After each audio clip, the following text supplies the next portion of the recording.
The College Football Playoff Selection Committee delivered one of the most controversial brackets in its history, and there are only two ways to look at it.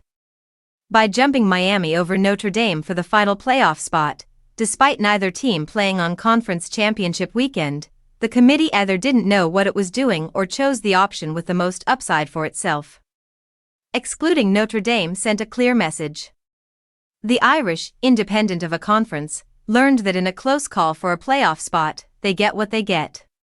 It may not have been fair, and it wasn't premeditated, but the outcome was brutal.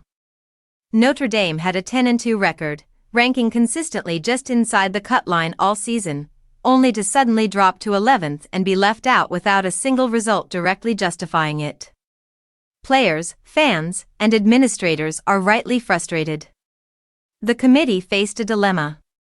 Penalize Alabama after a 28-7 loss to Georgia, and the SEC would erupt. Leave Miami out, and the ACC would vanish from the playoff entirely after Duke upset Virginia. That left Notre Dame, the one school whose exclusion wouldn't provoke a full conference backlash. In today's playoff system, Notre Dame can't exist independently without the CFP, even as it wields outsized influence through its athletic director's seat on the management committee. Notre Dame has benefited from special treatment over the years, enjoying top TV deals and a route to potential home playoff games. But that privilege breeds resentment. Other power schools don't get this kind of consideration, and the major conferences would prefer the Irish join their ranks. This year, it appears that dynamic played a role in the final decision. The numbers tell part of the story.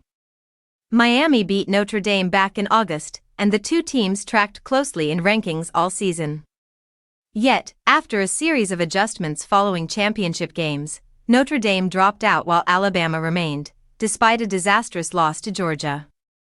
The committee's final action was a nod to head-to-head outcomes, but it also created first-round rematches and unattractive matchups. Was it a crime? No. Rankings are projections, and someone had to be left out.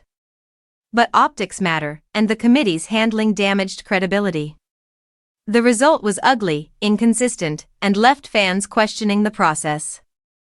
If there's a silver lining, it's a lesson for Notre Dame: independence comes with limits. To compete for at-large playoff spots in the future, they'll need to join a conference or significantly strengthen their schedule.